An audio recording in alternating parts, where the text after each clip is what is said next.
Hello and welcome back to the Tank Club. Today we're going to be having a look at the tank champion points and kind of go over all the things that we've learned over the last few weeks while it's been on the live server.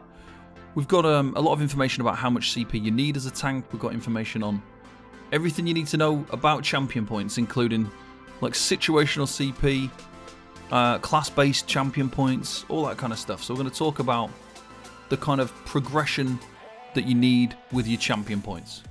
So we are going to start with the blue CP, and the main priority for a tank is to max out on damage mitigation.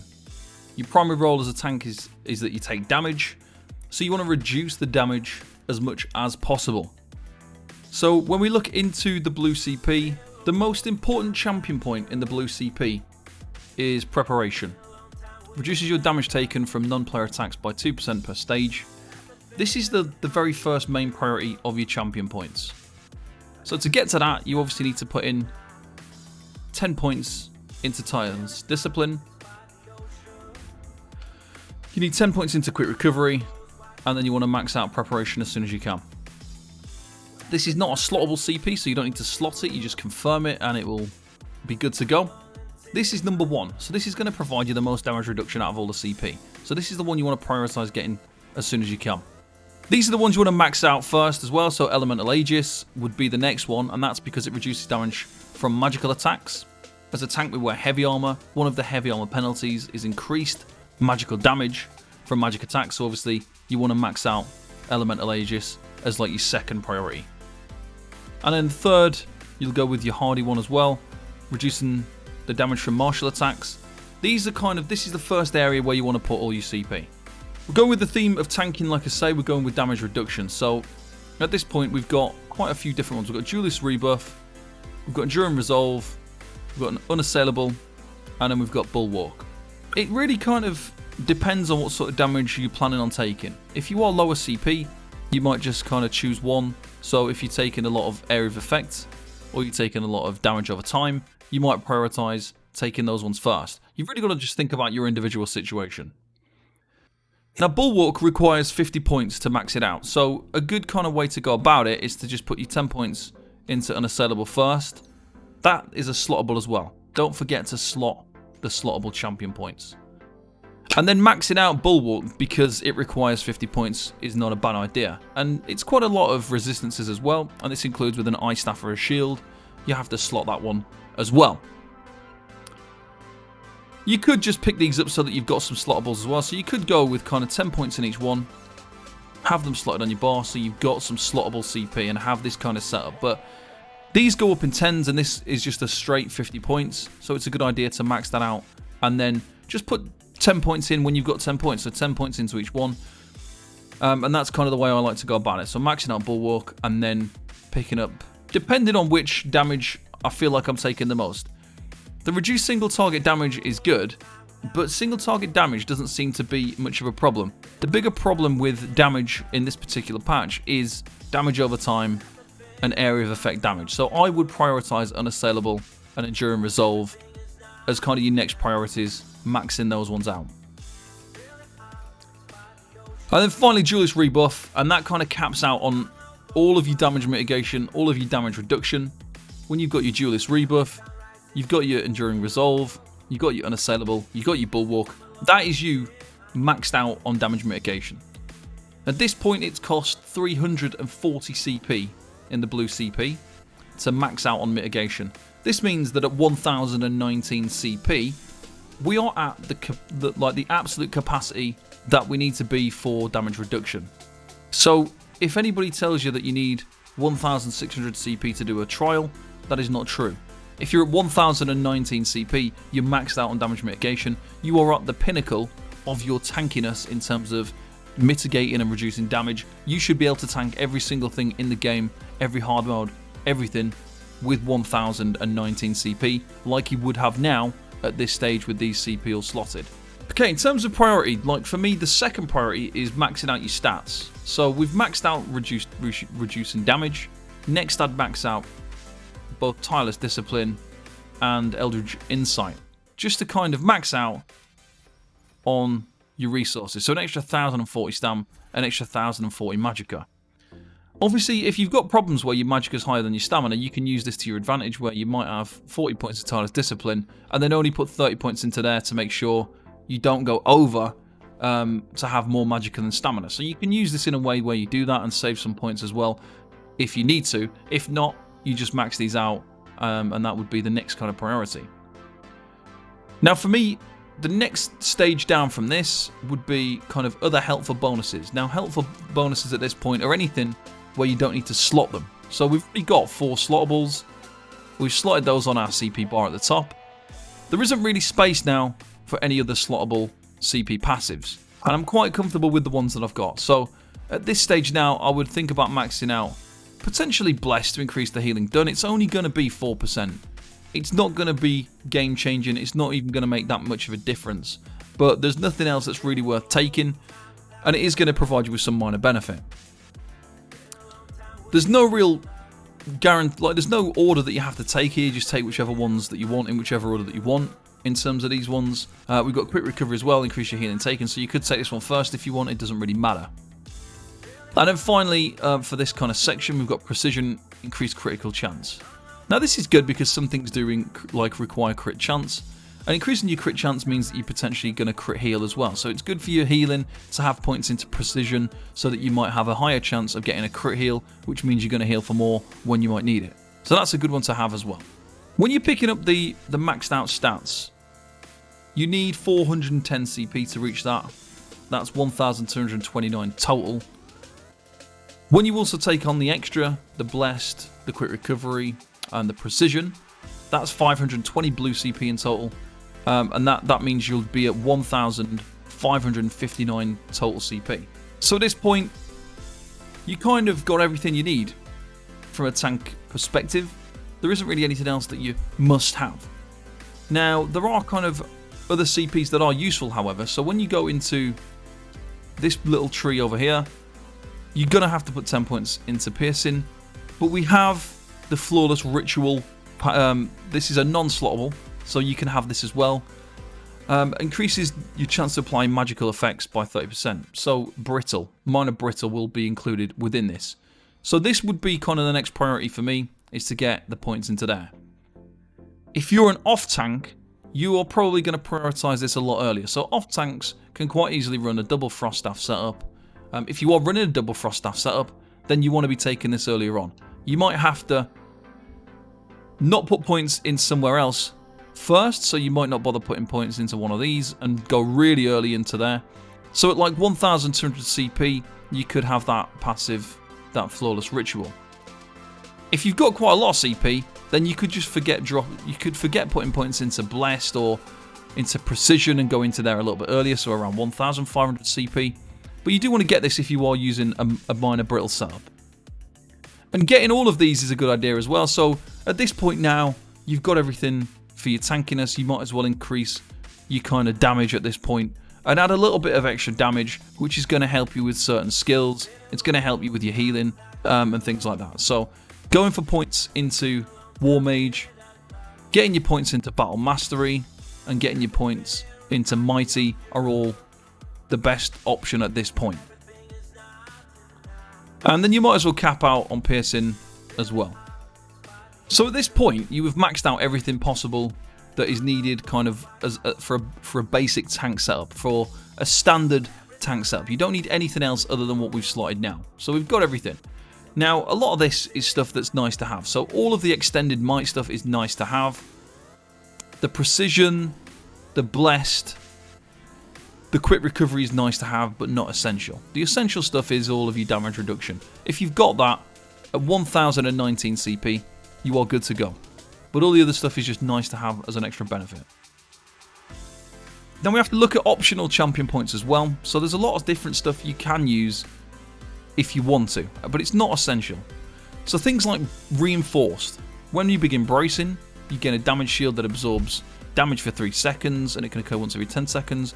It's not a huge shield. I personally don't think it's really worth it, but you can use it if you want, and it's still going to provide some minor benefit for tanking. So you are going to have to drop something to use this for a slottable CP, so you can if you want, but it's not essential. You got the Last Stand passive, so if you don't have major heroism in your group from something like Drake's Rush, you can use this to boost your ultimate gain. So let's say you're in something like Cloud Rest, where you know you're guaranteed to be going below 20% health in Execute. You'll be able to get back your ultimate faster. You can use that to your advantage if you know you're going to be in those situations where your health is going to drop low, and you can benefit from that ulti gain if you don't have a set that's going to give ulti gain. So that is another thing you can use, and that's really up to you. We've got Swift Renewal, so increasing your healing done with healing over time effects by 2% per stage. If you're on something like a Templar tank or you're using Vigor, then this can be a nice option as a slottable. Swift Renewal will increase the healing done with Vigor, for example, and other skills where it's a heal over time. So if you're a Nightblade tank as well and using Dark Cloak, then that is going to buff that as well. So if you do need some extra healing benefits, you could use Swift Renewal. You've also got Focus Mending for other classes, so increase your healing done again with single target heals by 2%. So you can get up to 10% with these. You get 10% increased healing done. Now, this is a slottable, however, so you are going to have to take more damage, potentially. You're going to lose 10% damage reduction single target, 10% damage reduction from AoEs or whatever, or you're going to have 2,000 less resistances almost to get 10% more healing. So it's up to you. It might be worth trying it out, but if you're in like a really healing intense situation, or you know, for example, if you know that you're not going to be taking damage over time, you could drop Enduring Resolve, and you could use Focus Mending or Swift Renewal or whatever it is you need. So you can kind of switch those around if you need to. For class-specific CP, we have the only class that really has alternative CP would be a Dragon Knight tank. And that is because of the Engulfing Flames skill. So if you are using the Engulfing Flames skill, you could also slot Arcane Supremacy. Now, you don't really need to. If you're in a 12-person group, you are likely going to be able to reach that 10% Engulfing Flames buff already. But if you're in kind of 4-man content and you really desperately want to get to that 10%, then you most likely are going to have to use Arcane Supremacy or Untamed Aggression. So you could also go with Untamed Aggression as well. And you would want to make sure that you've got your War Mage for Engulfing Flames also. So that is kind of optional CP if you are a Dragon Knight tank. If you are somebody who plays as their tank in solo content, solo play for questing and doing delves and things like that, then it can be a good idea to take the Reaving Blows. This isn't worth it if you are in a full tank setup. So if you are in a proper tank setup in a trial, you don't do enough direct damage in a trial situation in your tank gear where 7% of the damage done is worth taking that over other things. So you're going to be taking extra damage, which is probably going to be more than what you would get back from the 7% of the healing you're going to do from your damage done. So that's not worth taking in that situation, but for solo play, then Reaving Blows would be useful. And for solo play as well, Deadly Aim is probably a good one to take. If you're going to go in solo play, Deadly Aim. And then you could also look at Thaumaturge and Biting Aura and things like that. So they're kind of, it's up to you. It depends what sort of damage your character does in solo situations. But yeah, have a look at those. Maybe switch them if you want to do a little bit more damage for solo-based content. Next, we're on to the red champion points. Now, red champion points is important for helping us to sustain. And you can adjust the red CP in a number of ways depending on different situations and classes. You can probably use a lot of different things within the red CP to provide some nice benefits with specific situations, but the most benefit is going to come from having as many cost reductions as possible without the situational impacts required. So you can use red CP passives that provide benefits while under the effects of crowd control immunity, for example. But for the majority of players and the majority of situations, it's just easier to go with the regular cost reductions and kind of leave the crowd control immunity stuff alone. But yeah, it's just so much easier to go with the standard basic cost reductions of everything. So the first things you want to pick up, number one, rejuvenation. Sustain is the most important thing over everything else. So having extra health and resistances is nice to have, but they're not really actually that essential. We've got extra base health this patch, so we don't really need to have the health boosting CP straight away. The most important thing is rejuvenation, And then the second most important thing, so after you put your 10 points into Tireless Guardian, is the 45 points into Fortification, increasing your block mitigation by 6%. So Fortification and Rejuvenation are the two things that you absolutely want to have, and you want to have them as soon as possible. They're the two most valuable CP. To get those, you'll need 105 champion points in the red CP. That's 315 CP in total. Everything else after that is just up to you. You can choose whatever route that you want to go with next. For me personally, there's kind of a couple of different options. So my personal preference is to go for the Expert Evasion passive, and you need 50 points into there, and it is a slottable. Rejuvenation was also a slottable, so let's make sure we slot that. And Expert Evasion is great because it gives you a free dodge roll once every 30 seconds. I mean, I don't really dodge roll much more than once every 30 seconds. It is kind of situational, but giving a free dodge roll is good.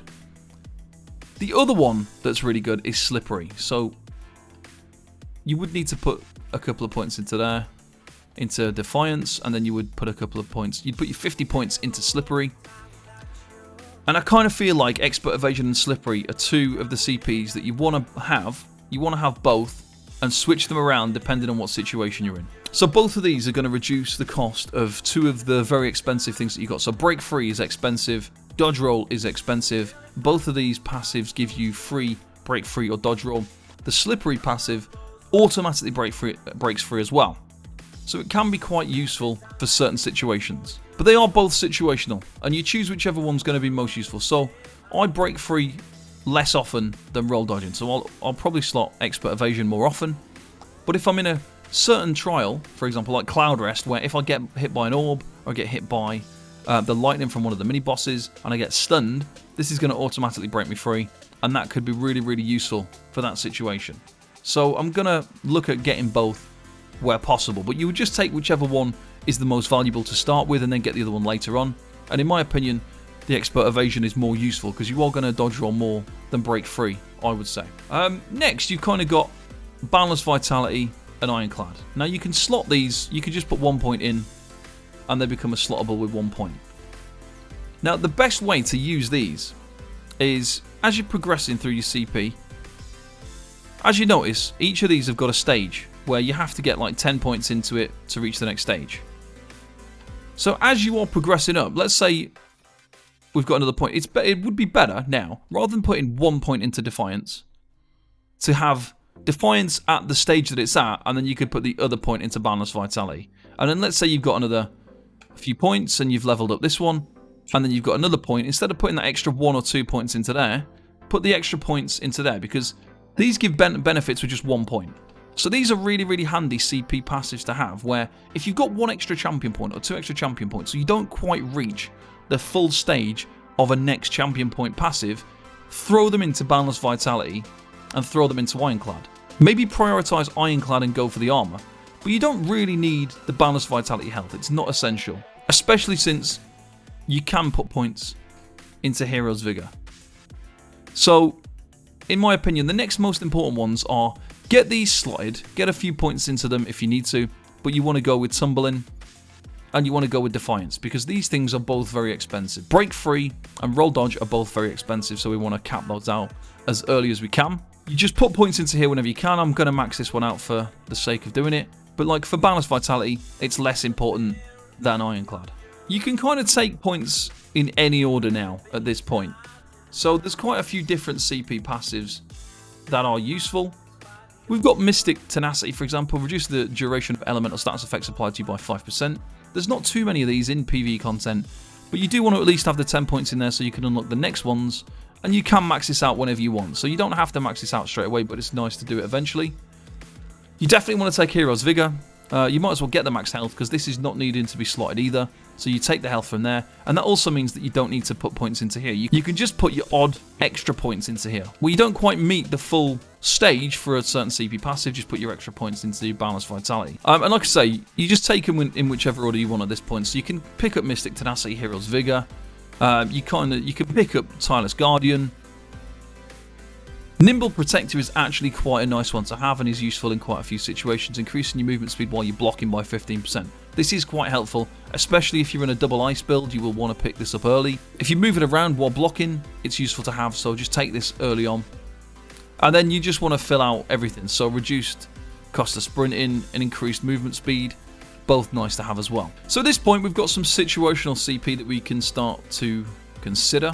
We've got strategic reserve, gain 30 health recovery for every 10 ultimate that you have. So this is a nice option to have available for certain things. One of the situations is doing the portals in Cloud Rest, or if you're the main tank in Execute in Cloud Rest as well. You're not going to be sitting on 500 ultimate to get like the maxed out benefit of having this. However, when you do the portals, you use your ultimate, you go into the portal. While you're in the portal, you usually build up your ultimate. For me personally, when I come out of the portal, I've usually got 300 or 400 ultimate and ready to go. And I don't use my ultimate in the portal, I use it when I get out, so I use it for my whole group. So in this situation, the longer that I'm in the portal, that's usually where the portal gets harder for the longer period of time that you're in there. So the longer I'm in there, the more ultimate I've got, and the more benefit I get from the health recovery. So this can be quite nice to have. It gives you quite a big chunk of health recovery while you're in the portal in Cloud Rest. And if you're the Execute main tank, you very likely wouldn't want to use Boundless Vitality because you want to have less health in Cloud Rest when you're doing that particular trial if you're the Execute tank, because the lower health you've got, the easier it is to heal up to full. So you typically wouldn't slot the Boundless Vitality passive for Cloud Rest. So that leaves an option of using Strategic Reserve. Now, in Execute, when you've got the Baneful mark applied to you, health recovery isn't affected by the Baneful mark. So by having Strategic Reserve, and maybe you've got like 200, getting up to your 250 ultimate to use your Warhorn, you're going to have extra healing coming in from your health recovery by having Strategic Reserve. So this is quite a good one for that situation. And there might be other situations as well. Maybe Kind's Aegis, this would be quite good because there is high damage situations on the last boss in hard mode. So that might be an option for there as well. Other situational CP include, again, Expert Evasion. Situations where you might need it. So Kind's Aegis, you need it because you have to dodge roll in Execute phase on hard mode. There is a lot of dodge roll in that trial, so Expert Evasion would be prioritised for that. And you've got to just think about when and where to use them. If you're going into Cloud Rest or Halls of Fabrications, Slippery becomes a very, very useful passive. In Halls of Fabrications, there's lots of stuns and lots of things that like apply a disabling effect to you. So by using this, it makes it nice and easy. And in Cloud Rest again, when there's an orb collision or if there's an AoE, a lightning AoE from one of the bosses and you get stunned, you're going to instantly break free and it's going to be free. So these two, very good situational CPs. It's good to have both. Another situational CP is Shieldmaster. So with this particular champion point passive, this is a slottable again, so it's something you're not going to use all the time. Reduces the cost of your damage shield abilities by 2% per stage. So a specific situation where this is useful is if you're using defensive stance and you are doing the Locustes fight on Sunspire with range tanking. When you're range tanking, you are using defensive stance and you're spamming it to send back the damage to Locustes. This is going to reduce the cost of defensive stance by 10% because defensive stance isn't just a reflect, it also gives you a damage shield. So that means that it reduces the cost by 10%. So very good for that situation.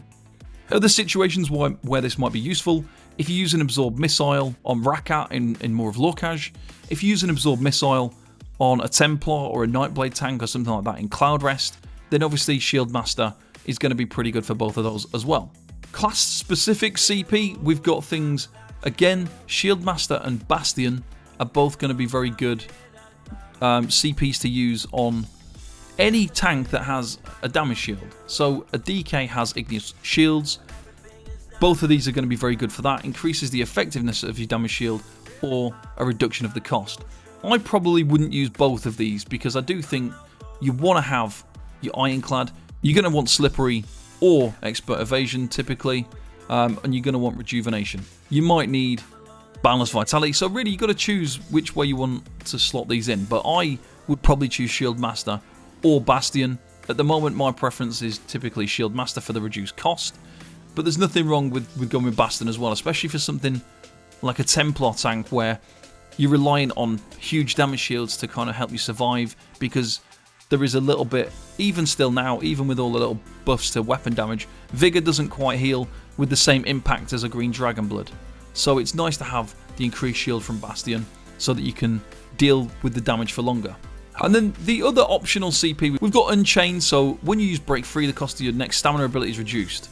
So we can get a cost reduction of 55% on our next stamina ability after breaking free.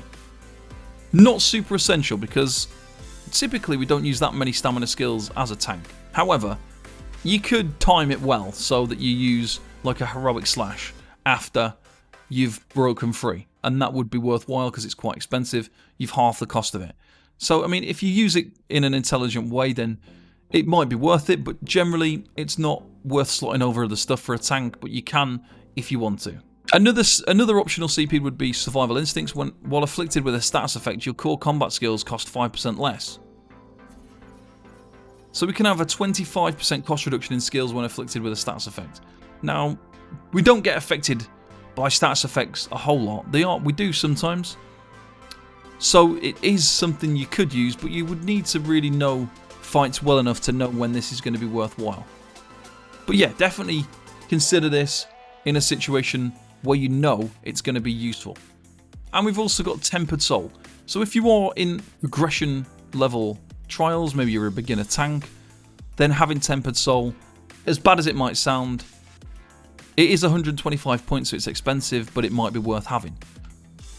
So if you are in a progression team that's dying a lot and wiping a lot, or you're dying a lot and still progressing and practicing and learning, having 25% more resources when you resurrect isn't going to be a bad thing because it might stop you from dying a second time. So there is a problem sometimes as if you're a main tank, you die for whatever reason, you get resurrected, and then you instantly die again because you didn't have enough stamina to block another attack. So things can happen very quickly. This can kind of resolve that problem a little bit if you are at that stage of the game. Definitely have it as a consideration. And then for solo situations, you want to look at Bloody Renewal or Siphoning Spells, depending on if you're using Magicka or Stamina.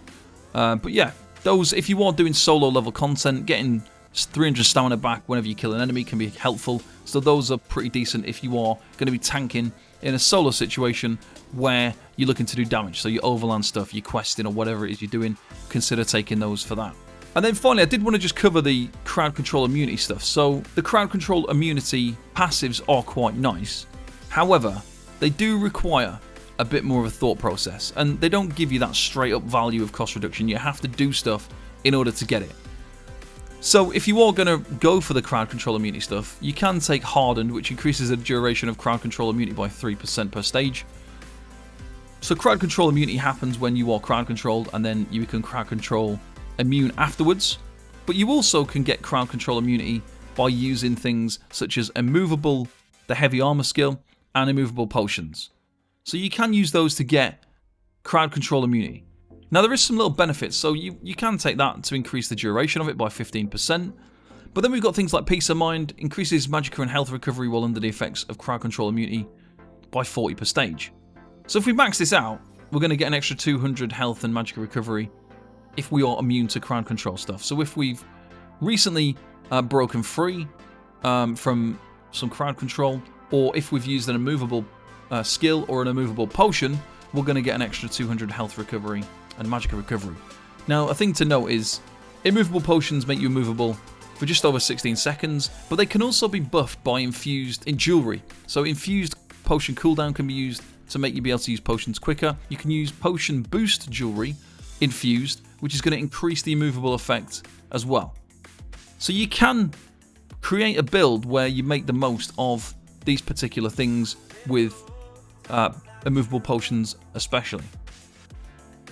You've also got Juggernaut. While under the effects of crowd control immunity, you take 2% less damage per stage. So if you think of a really high damage situation and you use immovable potions and with infused potion boost jewelry and then slot the Juggernaut passive, you're going to have 10% less damage. So there is ways to make these extremely useful, but it requires a little bit more attention to detail and a little bit more effort, and that's why I've not suggested them for the general kind of tanking. And then we've got On Guard as well. Well, under the effects of crowd control immunity, increase the amount of damage you can block by 2%. So again, if you're in a really high damage situation, 10% more block mitigation and 10% damage reduction by using an immovable potion with infused potion boost jewelry can give you some huge damage reduction. So that is something you can consider if you're really struggling and you're aware and you're able to run a kind of setup like that. That is something you could do. But for general kind of stuff, I wouldn't bother. So that's kind of everything for the red champion points. Let's have a quick look at the green CP. The green CP is completely optional. It's a completely optional category, but there are still a few things you can use that are quite helpful for tanking. So the very first one is Steed's Blessing. Increases your out of combat movement speed. In heavy armor, especially if you're in 7 heavy, you're going to have a movement speed penalty, and this is going to help to increase your movement speed when you're not in combat by 20%. So it is quite helpful to have this, especially in areas of dungeons and trials where there's no enemies and there's like a big corridor or a big area where there's no enemies. This is going to help you move through that a lot quicker. The other one is Break Fall, reducing your full damage taken by 7% per stage. The reason why this is useful is there are certain pieces of content where you are thrown in the air, or you have to drop down from certain ledges and areas. One that springs to mind first of all is Cloud Rest in the portal, where you jump off the side. You do take some full damage. Reducing that by 35%, it can be quite helpful because the portal can be quite a lot of damage. So by having the reduced damage in the portal, that's going to have some benefit and help you survive a little bit more potentially. So Breakfall is worth taking. And then other things that are worth having, obviously we've got Steadfast Enchantment. This is especially good for console because on console you don't have things that can automatically enchant your weapons when your enchantment's out. So increasing the duration of your enchant. This doesn't need to be slotted either. You do need to put points into this one first, but that's worth having because it does have a benefit to your tanking. You don't want your Crusher enchant to run out, for example. You don't want your Flame enchant to run out for your Inkratis. So having 100% reduced decay rate is fantastic. So you've got double the length of time on your enchant. Things like Rationer, increasing your food. Like I say, it's completely up to you. You don't have to use these, but at least they've got some kind of benefit to tanking. And we've got Liquid Efficiency. Whenever you use a potion or a poison, you have a 10% chance not to consume it. This is pretty good, especially if you're doing the crowd control immunity CP stuff we were talking about before. By not using an actual potion, you're saving yourself some money. So there you go. And things like, obviously this is a good one, Gifted Rider. There's some trials where you can mount up. Hellra, for example. You would need to take other things to get to that though, which is the only problem. But yeah, having a Gifted Rider one as well can be decent.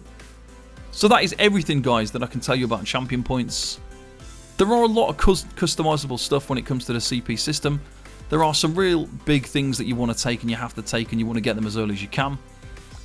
There are a lot of things that you can customize and use depending on your build, as we talked about with the crowd control immunity stuff. The different cost reductions and things are more optional to you. But the main thing to take from this is if you want to be maximizing out your CP, you should be able to do all content in the game from about 1019 CP. This has been something I've talked about a lot recently. But yeah, 1019 CP is all you really need to be able to do a good job of tanking. Of everything. Hard modes, trials, dungeons. That is what the aim is if you want to be maximizing your efficiency in those trials and stuff. If you want to push it further and be extra useful though, obviously you do want a lot more champion points. So you do need more. But 1019 CP is the aim that I would say you want to aim for to be able to get into tanking at a good standard. And then anything after that is just extremely nice to have, and it's going to make your sustain better and improve your usefulness to your group as well. So if you've got any comments or questions, let me know in the comment section below or on the Tank Club Discord. And you can find all of my CP progression tables on the Tank Club website, thetankclub.com. Thank you very much for watching, and I'll see you next time. Bye bye for now.